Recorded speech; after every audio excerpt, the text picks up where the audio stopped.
right, so I got another story for y'all. This story is when I was stationed in California, and I got stationed in Jacksonville, Florida. Man, if anybody been to Jacksonville, Duval, that place is like a time warp, man. But it is what it is. Like I said, all these stories is OPP type topic, man. Other people's property. And this story ain't gonna be no different. So when I got stationed in Jacks, usually get had like 30 days I could take off. So I wound up going home, man, to Alabama. So coming up, I made that drive from Jacksonville to Alabama. So while I was there, I got a homie, he lives down here in the DMV now. Matter of fact, he lives like maybe 10 to 15 minutes from me, man. Like, when my daughter was in high school, we bought her a car. I went to him, my man, hooked us up, gave him a good price on Nissan Altima. But, so we went out one night. I can't remember the name of it. I don't know if it was Whiskey Dicks or where we went to. Like I said, this was after like 2001, baby. We go to the club, right? While at the club, there's a WW there. It's like interesting because it seemed like when she stuck with me, it seemed like there was a crowd around her. Then when I looked over, it seemed like everything parted. And she came up to me, and you in the club, she gonna ask me, "Oh, what time is it?" I'm like, "Man, I ain't got no watch." She's like, "Oh, I know." But I was stuck. That was her pickup line, I guess. It started, come on, man. No.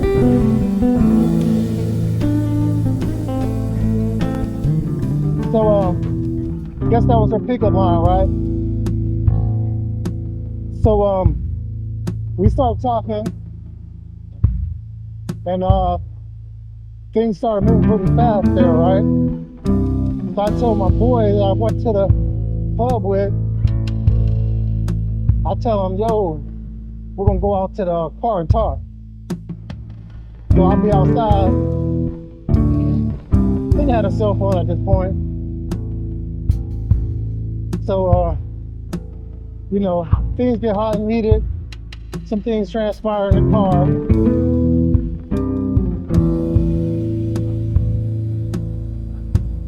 And that's where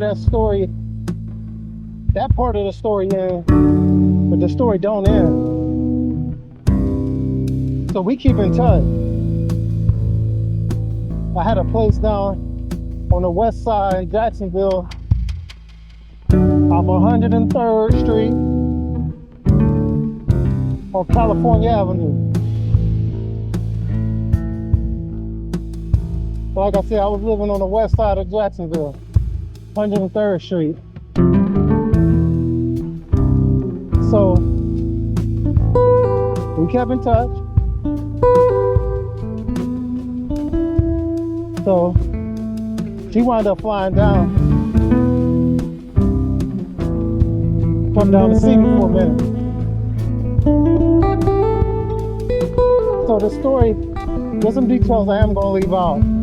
I can't tell everything. This is crazy.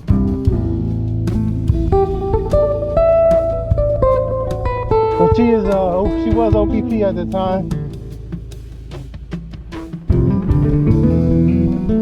So her flight, she claimed the guy she was seeing paid for her flight.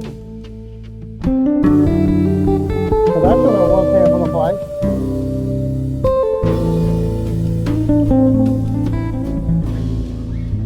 So, anybody knows me, I said this before,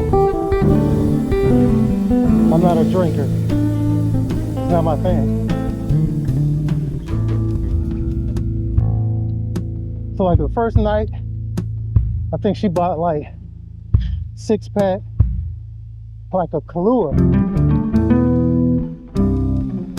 And no big deal to me. I don't drink. So it is what it is. So, you know,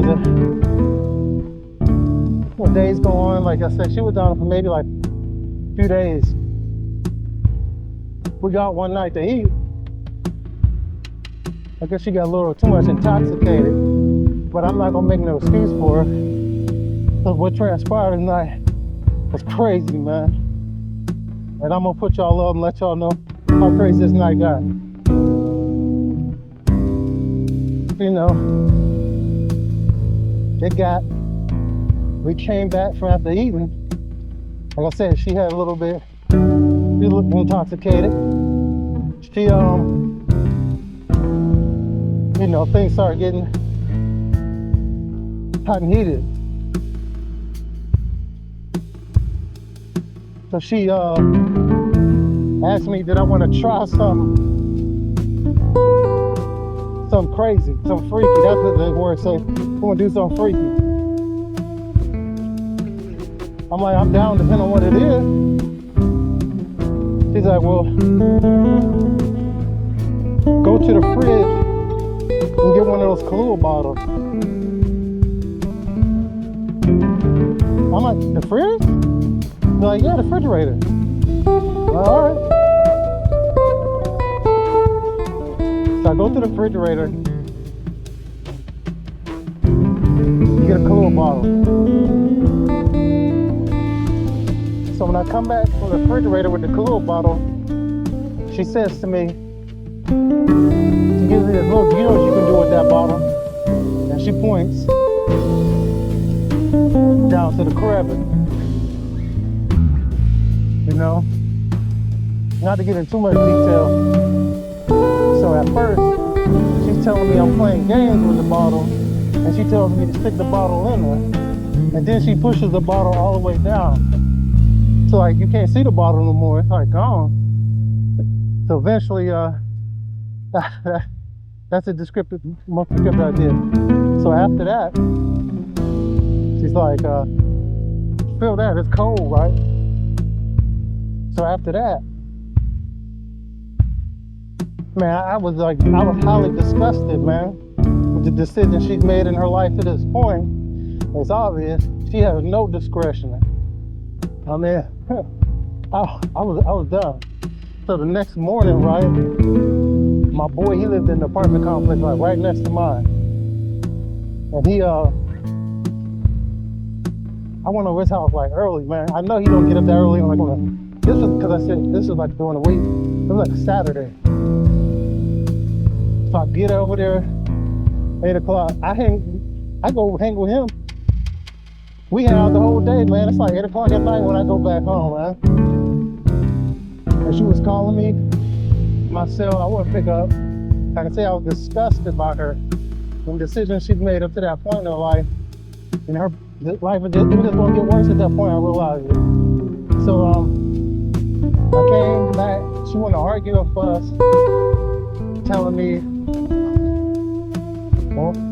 like what I did was messed up, I'm leaving her in the house. I'm like, I don't care. And then she says, I'm gonna tell old boy, and you know, that money he gave me for this ticket, that was comes to you. And I'm just like, that's on you. Tell him what you need to. You know, here's what it is. But and I'm just like, I hope you tell him what you did while you was down here too. But